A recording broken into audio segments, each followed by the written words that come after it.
You are watching Maulana Anis Bilgrami. Please subscribe. Also, don't forget to like, comment, and share.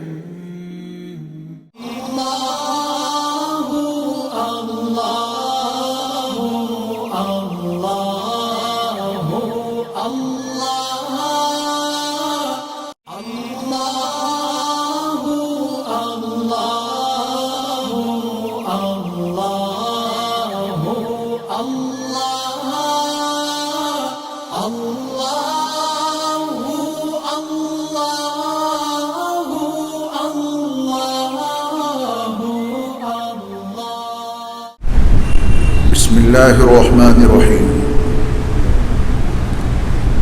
الحمد لله رب العالمين والصلاة والسلام على سيد المرسلين وعلى آله وأصحابه وأزواجه وذرياته وأهل بيته أجمعين أما بعد اللہ تعالیٰ نے ہر انسان کو علم حاصل کرنے کے ذرائع عطا کیے ہیں اور ہر انسان اللہ کے عطا کردہ ان ذرائع سے علم حاصل کرتا ہے۔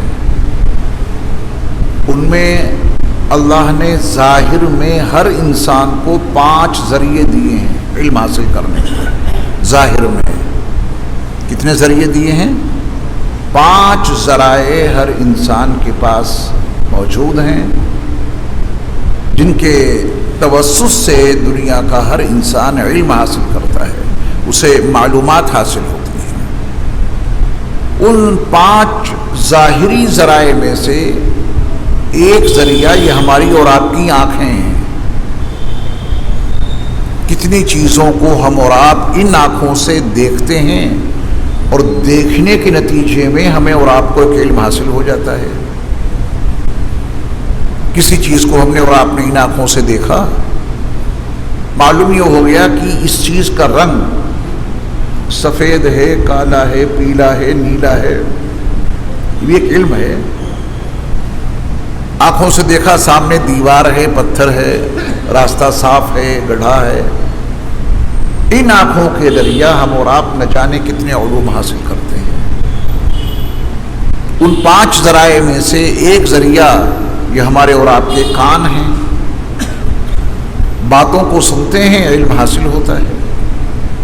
کوئی بولنے والا بولتا ہے، اس کی زبان سے نکلنے والے الفاظ ہوا کے دوش پہ سوار ہو کے کانوں کے پردوں سے وہ الفاظ ٹکراتے ہیں، اور ان کانوں میں اللہ نے وہ خاصیت رکھی ہے کہ ان الفاظ کو یہ کان سمجھتے نہیں ہیں۔ کسی نے کچھ بولا، وہ الفاظ ہوا کے دوش پہ سوار ہو کے وہ الفاظ ان کانوں کے پردوں تک پہنچتے ہیں، پھر یہ کان ان الفاظ کو دماغ کو ریفر کر دیتے ہیں۔ دماغ سنتا نہیں ہے، کان سمجھتے نہیں ہیں۔ الفاظ کے ذریعہ، بول کے ذریعہ علم کب حاصل ہوگا؟ کہ وہ الفاظ دماغ تک پہنچیں اور دماغ ان کو سمجھے۔ تو اللہ کا کتنا بڑا نظام ہے۔ ہوا اگر اللہ منقطع کر دیں تو آپ کچھ بھی بولیں، آگے بات پہنچے گی ہی نہیں، یہ پہنچ جائے گی۔ کبھی کبھار آپ گاڑی میں بیٹھے ہوتے ہیں، شیشے بند ہوتے ہیں، گاڑی بالکل پیک ہوتی ہے، باہر بولنے والا کچھ بولتا ہے، اس کے چلتے ہوئے ہونٹ تو دکھائی دیتے ہیں، آنکھوں نے دیکھ کر یہ تو محسوس کر لیا کہ یہ بندہ کچھ کہہ رہا ہے، بول رہا ہے، لیکن اس کے الفاظ ہوا کے کندھے پہ سوار ہو کر اس ہوا کے ذریعہ جب ان کانوں تک پہنچیں گے تبھی تو کان سنیں گے۔ اور گلاس بند ہیں، شیشے بند ہیں، تو ہوا کے لیے رکاوٹ بن گئی تو آپ شیشہ کھول دیتے ہیں۔ اب وہ الفاظ کانوں کے پردوں تک پہنچے، یہ غیبی سسٹم کس نے بنایا؟ ایک تو کان، پھر ان کے پردے، پھر ان میں قوت سماعت، پھر یہ الفاظ جو دکھائی نہیں دیتے، یہ ہوا کے دوش پہ سوار ہو کے وہاں تک پہنچے، چلیے کانوں کے پردوں تک وہ الفاظ پہنچ گئے، اگر کانوں کے یہ پردے وہ الفاظ دماغ کو ریفر نہ کریں تو کوئی بات سمجھ سکتے ہیں؟ نہیں سمجھ سکتے۔ آپ موبائل پہ بات کرتے ہیں، یہاں بیٹھے ہوئے ہیں دنیا کے کسی خطے میں، دوسرا بندہ بیٹھا ہے، آپ دونوں کی بات ہو رہی ہے، اس میں بہت بڑا بنیادی کردار ہے ہوا کا۔ اگر ہوا نہ ہو تو ٹاور بھی کام نہیں کریں گے۔ اور اللہ تعالیٰ نے نظام میں سب کچھ اسی وقت اپنی کائنات میں رکھ دیا تھا جب انہوں نے اسے بنایا تھا۔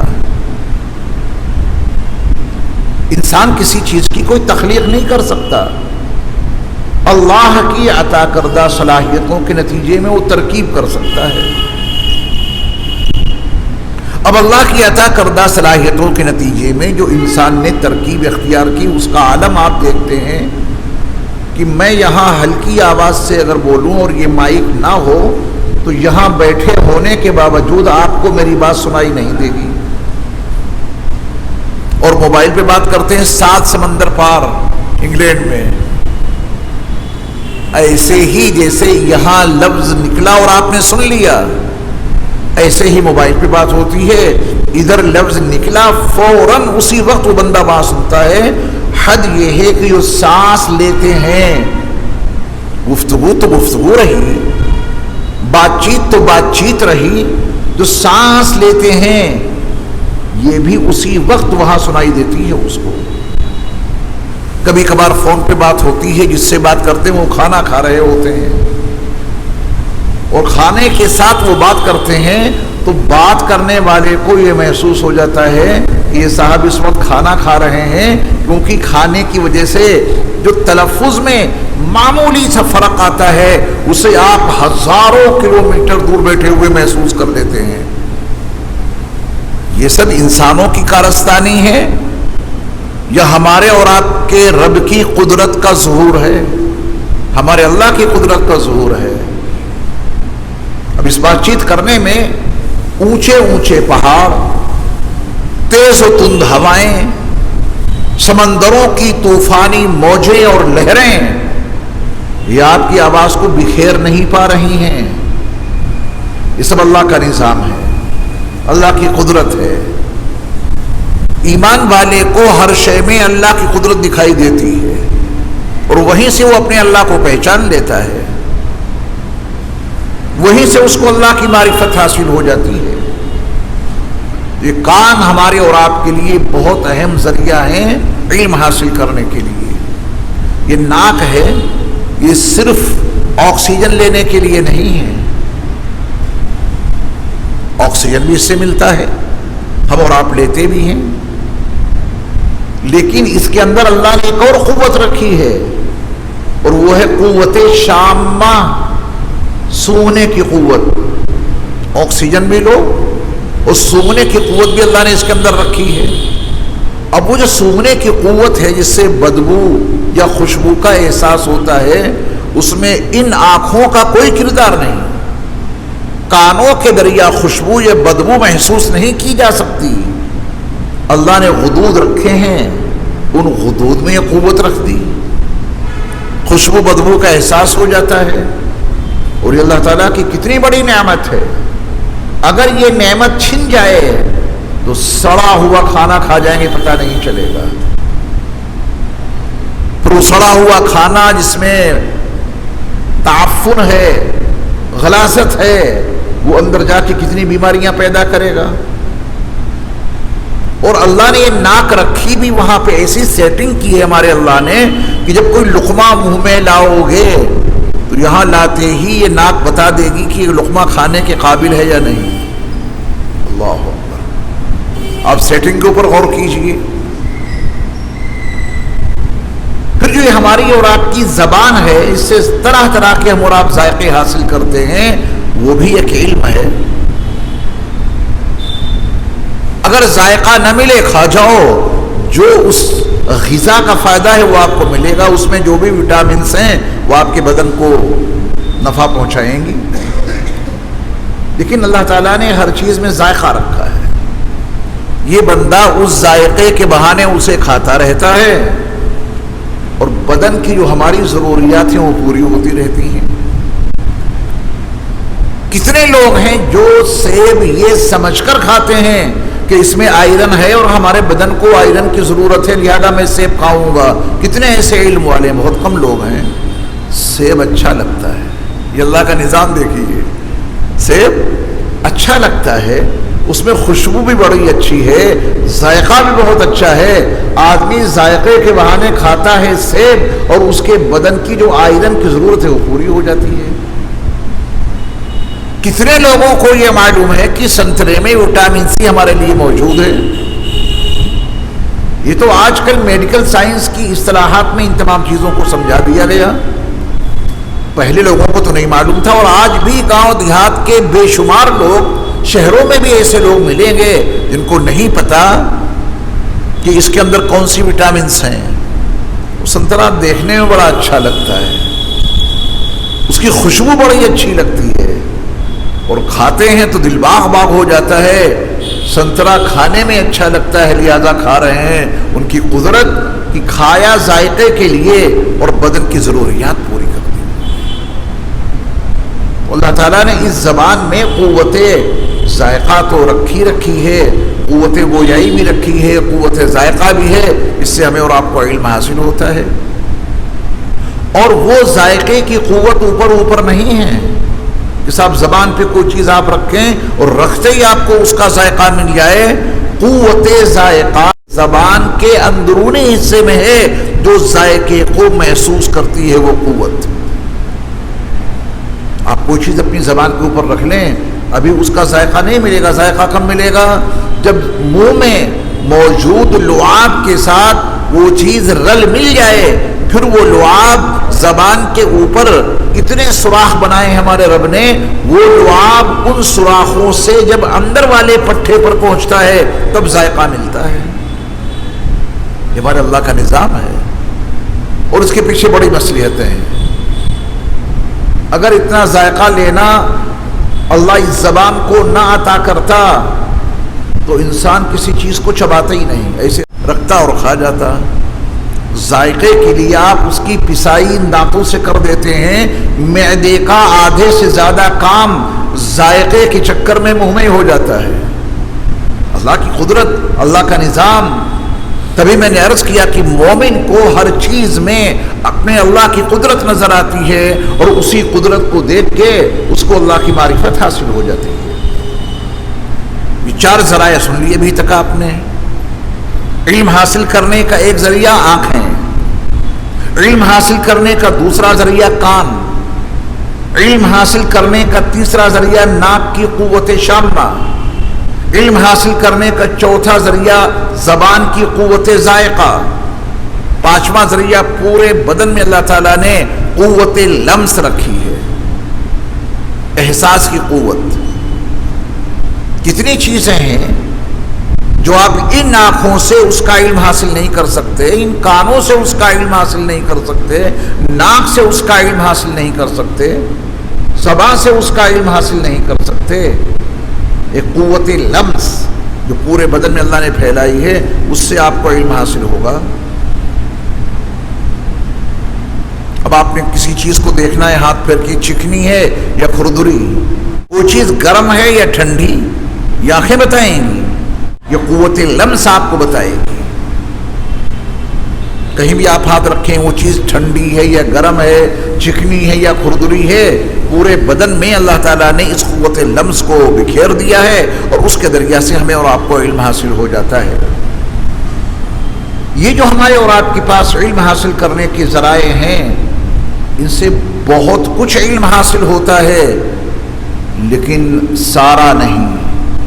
یہ ہے سمجھنے کی بات. ان ذرائع سے ہمیں اور آپ کو بہت سارا علم حاصل ہوتا ہے لیکن سارا علم حاصل نہیں ہوتا. پھر اللہ تعالیٰ نے اندر بھی ہمارے اور آپ کے کچھ صلاحیتیں رکھی ہیں, سوچ, فکر, احساس, شعور, وجدان, فہم. وہ صلاحیتیں بھی اپنا کام کرتی ہیں. جس کے نتیجے میں طرح طرح کی ایجادات ہو جاتی ہیں، طرح طرح کی چیزیں تیار ہو جاتی ہیں۔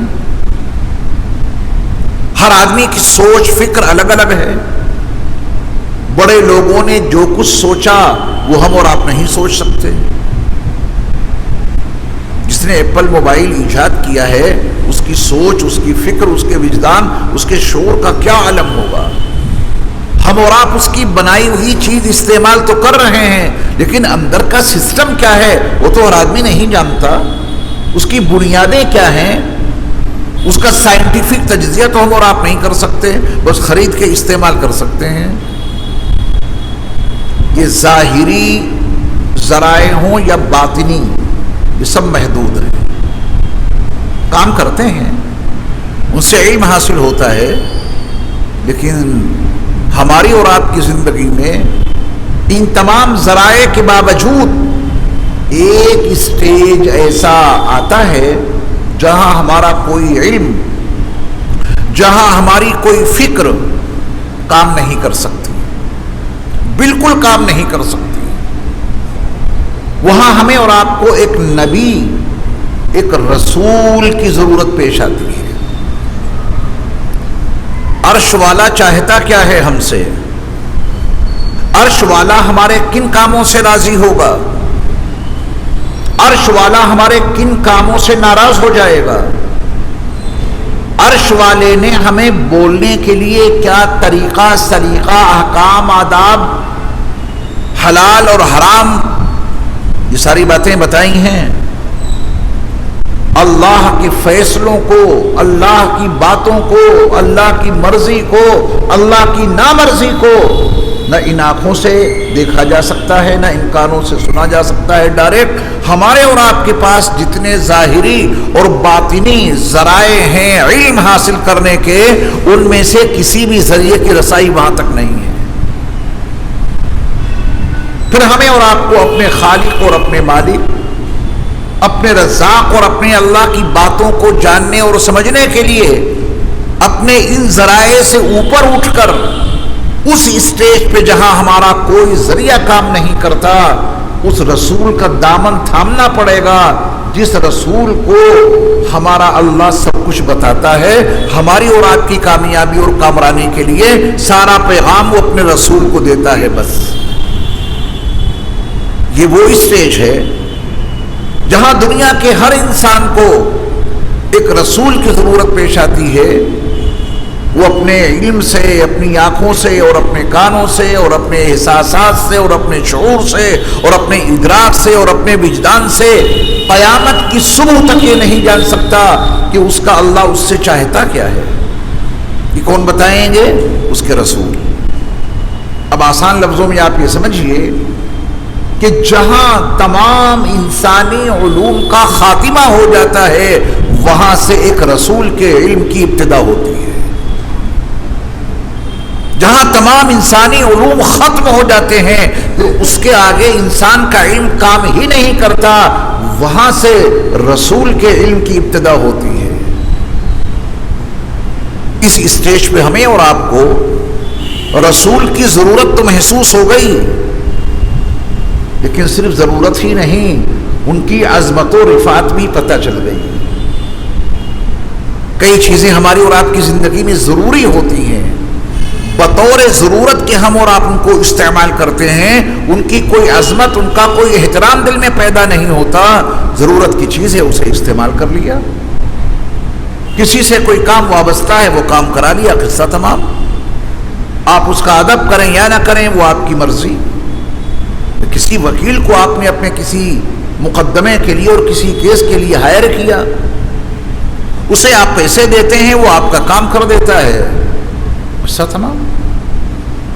اس وکیل کا احترام، اس کی عظمت، اس کی رفعت آپ کے دلوں میں ہو یا نہ ہو، آپ کا اپنا ذاتی میٹر ہے، کیونکہ یہ وکیل نہیں تو دوسرا کرے گا، دوسرا نہیں تو تیسرا کرے گا۔ انسان ہے، پیسے لیتا ہے اور کام کرتا ہے۔ لیکن رسول کی ضرورت جہاں ہمیں اور آپ کو محسوس ہوتی ہے، وہاں سے ہماری اور آپ کی ضرورت ہی پوری نہیں ہوتی، بلکہ اس ضرورت کی تکمیل میں اس رسول کی عظمت و رفعت بھی دل میں یوں اتر جاتی ہے کہ یہ اتنے بڑے ہیں کہ جہاں تمام انسانی علوم کا خاتمہ ہو جاتا ہے وہاں سے ان کے علم کی ابتدا ہوتی ہے. یہ اتنے بڑے ہیں کہ اللہ ان کو وہ دیتا ہے وہ کسی کو نہیں دیتا. اور یہ نزول وحی وہ عظیم مقام ہے جس کے سامنے دنیا کا ہر عہدہ ہیچ ہے. دنیا کی ہر بڑائی یہاں پہ ہیچ ہو جاتی ہے نزول وحی کے بالمقابل. جس پر وحی آ جائے وہ اتنا بڑا ہو جاتا ہے کہ دنیا کا کوئی انسان اس کی خاک پا کے برابر نہیں ہو سکتا. غور کرنے کی بات ہے کہ اللہ جن کو منتخب کرے، اللہ جن کو سلیکٹ کرے نزول وحی کے لیے، اپنی ہم کلامی کے لیے، عرش سے ان پر اپنا پیغام نازل کرنے کے لیے، جہاں جبریل بھی خادمانہ انداز میں آتے ہوں، پھر تو وہ عظمتیں، وہ رفتیں انہیں مل جاتی ہیں جو ہمارے اور آپ کے تصورات سے بھی بالا تر ہوتی ہیں. یہاں مجھے بھی ضرورت ہے ایک رسول کی اور آپ کو بھی، اور صاحب ایمان کو ہی نہیں، دنیا کے ہر انسان کو اس اسٹیج پہ آ کے ایک رسول کی ضرورت پیش آتی ہے، کیونکہ وہ اپنے اللہ سے کچھ پوچھ نہیں سکتا کہ ہم اور آپ اس قابل کہاں کہ اللہ ہم سے بات کرے. ہم اور آپ اس قابل ہیں ہی نہیں، تبھی اللہ نے ہمیں اور آپ کو سلیکٹ نہیں کیا. وہ جس کو چاہتے ہیں سلیکٹ کرتے رہے، منتخب کرتے رہے، اور وہ انتخاب ہمیشہ کے لیے اللہ نے اپنے آخری نبی حضرت محمد صلی اللہ علیہ وسلم پر مکمل کر دیا، پورا کر دیا کہ اب ان کے بعد میں کسی کو منتخب ہی نہیں کروں گا. اب ان کے بعد کسی کا سلیکشن اس عمل کے لیے نہیں ہوگا کہ اس پر وحی نازل ہو. یہ آخری شخصیت ہے، یہ آخری رسول ہیں. اب ان کے بعد کسی کو منتخب نہیں کیا جائے گا نزول وحی کے لیے. نزول وحی کا سلسلہ ہمیشہ کے لیے انہی پر تمام. امیدیں بھی ختم ہو گئیں، امکان بھی ختم ہو گیا. امیدیں بھی ختم اور امکان بھی ختم. قیامت کے برپا ہونے تک ہر انسان کے لیے حضرت محمد صلی اللہ علیہ وسلم کی ذات گرامی رسالت و نبوت کی حیثیت سے موجود ہے. ان کا وہ پیغام جو اب سے 1450 سال پہلے آپ نے انسانوں کو دیا تھا وہ آج بھی من وعن موجود اور محفوظ ہے. اللہ اس کی حفاظت کر رہے ہیں اور یہ ان کا پیغام قیامت تک باقی رہے گا. اس لیے ہماری اور آپ کی زندگی کے ہر شعبے میں رسول کی ضرورت ہے. ہر شعبے میں. کون سا ایسا شعبہ ہے کہ جس میں ہمیں اور آپ کو رسول کی ضرورت نہ پڑے؟ ہر کام میں پڑے گی. ان کے طریقے کے بغیر، ان کی سنت کے بغیر کون سا ایسا کام ہے جسے کر کے اللہ کو راضی کر پائیں؟ تو عبادت کا سکہ بھی اللہ کے ہاں وہی چلے گا جس پر نبی کی سنت کی مہر لگی ہوگی. اللہ کرے ہم اور آپ اپنی زندگی کے ہر شعبے میں اپنے رسول کی ضرورت محسوس کرنے لگیں. ہم زندگی کے اکثر شعبوں میں رسول کی ضرورت کا احساس نہیں کر پاتے، اور شعبے تو اور رہے، ہم نماز تک میں اپنے رسول کی ضرورت محسوس نہیں کرتے، حالانکہ ضرورت بہت زیادہ ہے ان کی. ہم اپنے وضو میں اپنے رسول کی ضرورت کو محسوس نہیں کرتے کہ ہمارے لیے اس وضو میں رسول بہت ضروری ہیں. کوئی بھی آپ عمل اٹھا کے دیکھیں، شادی بیاہ، کھانا پینا، آنا جانا، سونا اٹھنا، بیٹھنا، چلنا پھرنا، مسجد میں داخل ہونا، مسجد سے نکلنا، گھر میں داخل ہونا نکلنا، کون سا ایسا کام ہے 24 گھنٹے کی معمولاتی زندگی میں جس میں ہمیں اور آپ کو اپنے رسول کی ضرورت نہ ہو؟ ہر وقت ان کی ضرورت ہے، ہم محسوس نہیں کرتے. اور جب ضرورت کو محسوس ہی نہیں کریں گے تو انہیں اپنائیں گے کیسے؟ تو نبی علیہ الصلوۃ والسلام کے طریقے اور آپ کی پیاری سنتیں، آپ کے نورانی طریقے موجود ہیں، لیکن ہم ان کو اپنی زندگی کی ضرورت نہیں سمجھتے. ہر کام من مانے انداز میں کرتے ہیں. ہر کام. پہلی صفحیں خالی رہتی ہیں، وہاں بیٹھتے ہیں، وہاں کونے میں. کیوں بیٹھتے صاحب وہاں؟ وہ ہوا کولر کی ہوا اچھی لگتی ہے. یہ منمانے انداز میں ہوا اللہ کے گھر میں آنا. یہاں بھی ضرورت تھی ہمیں اور آپ کو نبی کی، لیکن ہم نے وہ ضرورت محسوس نہیں کی. اور جن کو وہ ضرورت محسوس ہو جاتی ہے وہ کہتے ہیں پہلی صف میں پہلے بیٹھیں گے کیونکہ یہاں کا ثواب بہت زیادہ ہے. پیچھے بیٹھیں گے ہی نہیں، پہلی صف کو پہلے پر کریں گے. غرض یہ کہ یہ ہے وہ اسٹیج جہاں مجھے بھی اور آپ کو بھی اور دنیا کے ہر انسان کو رسول کی ضرورت ہے. ان کے بغیر ہم کامیاب نہیں ہو سکتے. اللہ یہ ضرورت ہمیں اور آپ کو محسوس کرا دے. جب ضرورت محسوس ہوگی پھر ہر کام میں نبی کی سنتوں کو جاننے والے ہم بنیں گے، اور جانیں گے اس جذبے سے کہ ہم اپنے اس کام کو اپنے پیارے نبی کی نورانی سنت کے مطابق برپا کر دیں. اللہ راضی ہو جائے ہم سب سے.